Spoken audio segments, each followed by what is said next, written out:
It's Animation Week, folks! Annecy Festival is happening, and what a better time to dive into a topic that keeps coming up in animation, especially when working in Unreal Engine: the Anim Picker. Let's dive in. Guess who's back? Our good friend Oscar. It's been a few months since we played around with him, so I figured he'd be the perfect buddy to help me illustrate today's topic. Right, Oscar? So what exactly is an Anim Picker? And why should everyone care, not just pro animators? Well, if you've done any animation work in Unreal, you've probably noticed that selecting controls can be kind of a pain. Sure, you can use the viewports, but it often means zooming, panning, clicking around, back and forth. It gets tedious fast. That's where the Anim Picker comes in. It's basically a custom UI you can build to make selecting controls way more efficient. Instead of fishing around in the viewport, you can just click on buttons or icons you've set up to control different parts of your rig. And it's not limited to just basic selections. You can go pretty deep with custom setups and functionality. In this video, I try to highlight some of the most useful and commonly used features so you have a solid starting point to build from and make your own version. Let's walk through how to actually create an Anim Picker in Unreal. It all starts with an asset called the Editor Utility Widget. This asset is typically used to create UI elements for tools or in-editor features. You can drop in visuals like icons and text and bind them to logic that kicks in when you click on them, kind of like any blueprint you've worked with. To create one, right-click in the content browser, head to the Editor Utility section and choose Widget. Pick the first option, it doesn't matter too much since we're going to customize it anyway. Once you've created it, you'll be in the Editor Utility Widget interface. This is split into two main parts: the Designer tab, where you build the look and layout of the widget, and the Graph tab, when you set up the logic behind the UI, binding buttons to actions, that sort of thing. The first thing I usually do is clear out the default stuff and start with a clean setup. I add a scale box to make sure our widgets adjust properly to whatever window size it opens in. Helps avoid UI elements disappearing off screen. Next, I add a vertical box to organize elements in a simple vertical layout, which makes it easy to expand later if needed.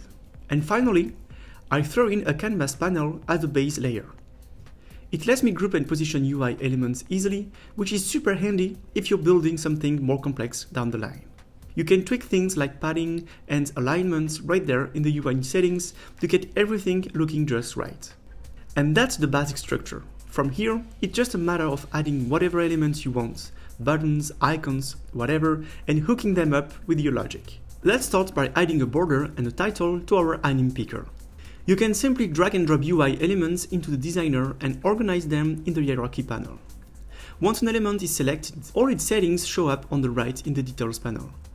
Position, size, color, and even more add-on stuff if you need it. I'll walk through the ones I'm tweaking in this video, but feel free to explore further on your own.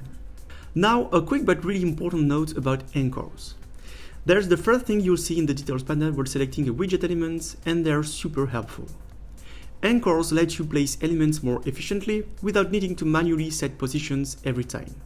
Using the drop-down, you can snap an anchor to a spot on the screen, like top left or center, and then position your elements relative to that.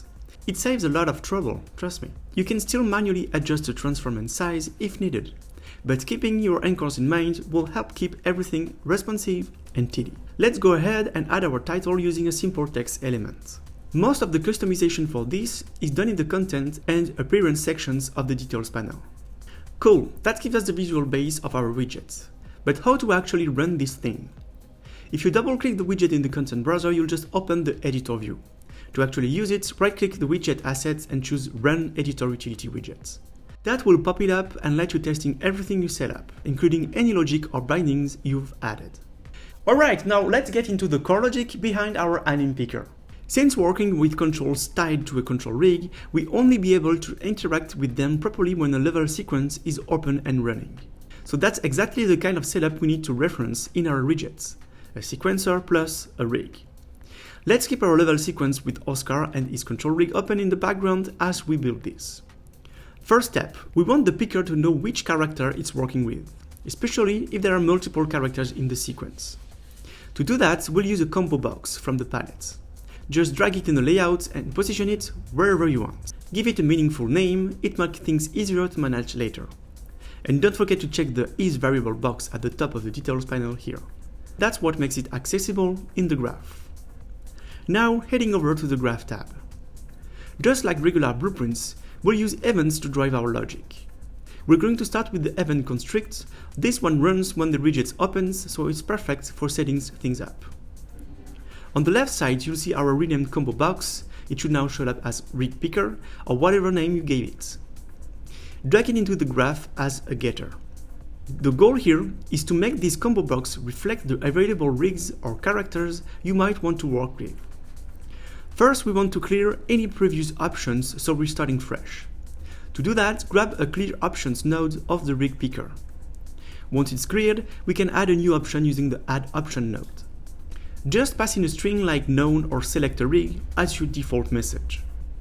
By doing this, you're basically saying, okay, this is the initial state of our picker. The options in the combo box are stored by index. So index 0 will be our known or select rig placeholder, and index 1 will be the actual rig we assign later. To make sure that default state is active when the widget opens, use a set selected index node and set it to 0. Now we need to grab the active level sequencer running in the background. Thankfully, there's a handy node for that. Get current level sequence. Once we have that, the next step is to check if there are any control rigs in that sequence. To do that, we use the Get Control Rigs node, and don't forget to connect the return value from the level sequence node into it. You notice the output here is an array. That's because you can have more than one control rig in a single sequencer. So we need to loop through that array and give the user a way to pick the one they want. Connect the array output into the for each loop to go through each control rig. To make sure things are a bit cleaner and avoid extra nodes later, I like to split the struct pin on the array elements. Just right-click the pin and select Split Struct Pin. This gives us direct access to the individual details inside each control rig object. From there, we want to extract a name we can use to display in the dropdown. A good approach is to grab the mesh name. So from the array elements, call a getName node. Once we have the name, let's add it as a new option in our combo box, which we renamed Rig Picker earlier. Just use the Add Option node again and plug it into Rig Picker. That will update the UI with the newly detected rigs. Finally, we need to store the control rig we've selected in a new variable, because we'll need to reference that later throughout the rest of the logic. Now back to the Rig Picker element, scroll down in the Details panel and under the Events section, look for On Selection Change. This event fires anytime the user picks a different option in the combo box. That's where we're going to react and update the stored value for the current selected control rig. Let's create a new variable for this and call it something like control rig selected. Make sure to set this type to control rig so it matches what we're dealing with. Then grab a getter for this new variable so we can use it in our graph. Next part's simple. You can copy and paste all the logic from earlier, starting at getCurrentLevelSequence and ending at getName, to reuse it here. Optionally, at the very top, you can add a Clear Control Selection node if you want to make sure everything resets properly, especially when dealing with multiple characters. Be sure to wire the target of that node to your control rig selected variable. Now here's the key. Based on the selected item from the event output, we need to check if it matches one of the control rigs in the sequencer. Use a string equals, exactly equal, node to compare names, and then feed that into a branch node to check the results. If it's true, go ahead and set the control rig selected variable with the current rig. And that's it. We built the core logic of our Anim Picker.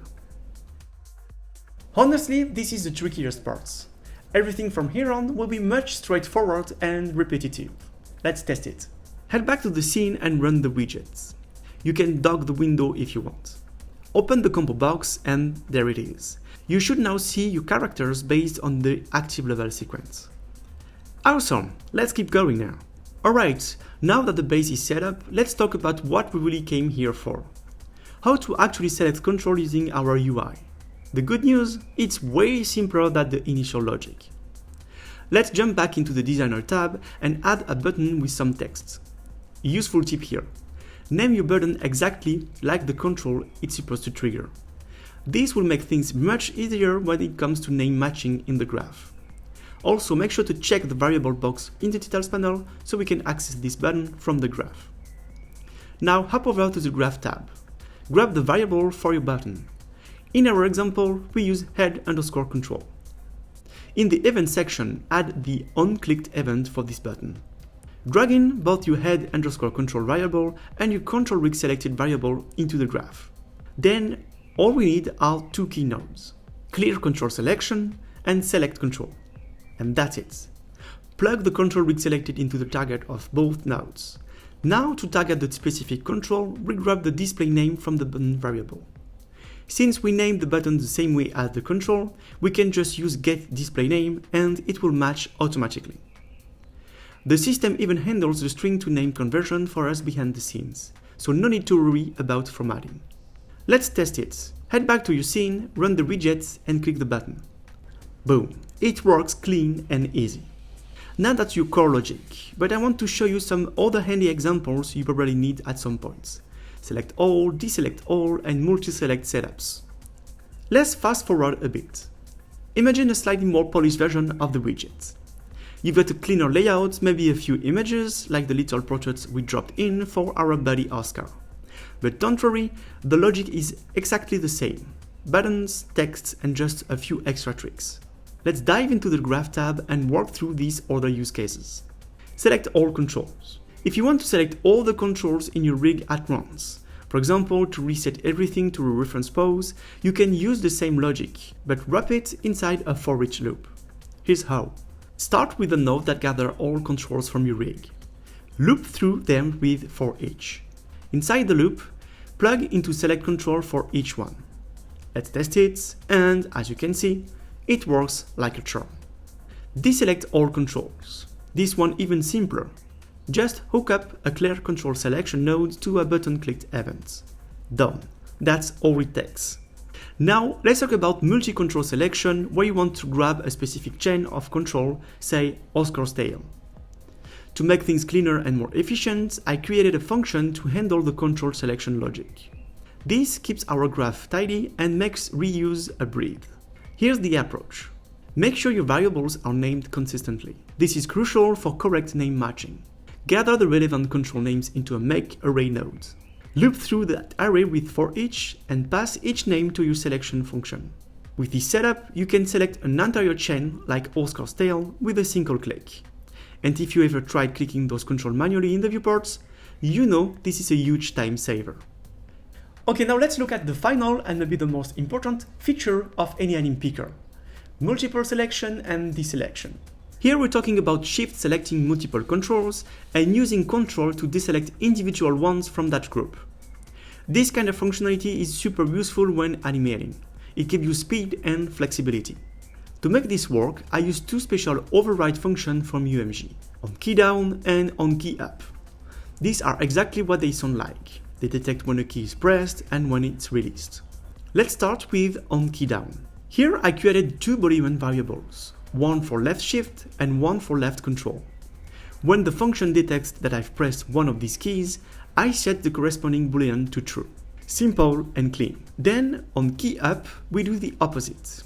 We just turn off those Boolean values when the keys are released. Now that those Booleans are in place, we can plug them into our main selection logic. I updated the set control function we built earlier. You'll remember, it was just a simple setup using clear control selection and select control. And here, now I've added a couple of branch nodes to bring in our new conditions. Here's how it works. If shift is held, we keep the clear control selection parts. That way, we keep our previous selection and add to it. If control is held, we still use the select control node, but we set select to false, which means it deselects that specific control. If neither shift nor control is held, we go back to the original setup, clear everything, and select just the new control. And that's it. This logic covers all three use cases. Select one, add to selection, and deselect from a selection. And with that, you've got all the essential building blocks for creating your own custom Anim Picker. Of course, this is just the beginning. You can push the system way further. Add new UI features, advanced logic, and even animation tools directly into the widgets. It's incredibly flexible. Let your creativity guide you and start building tools that match your workflow. And that's it for today's video, folks. I hope you enjoy seeing all score back, because I did. As always, guys, thanks so much for your support. Don't forget to leave a like and subscribe. It's very important. See you next week for a new one. Bye. Ah non, c'est pas ça. Non. Ciao.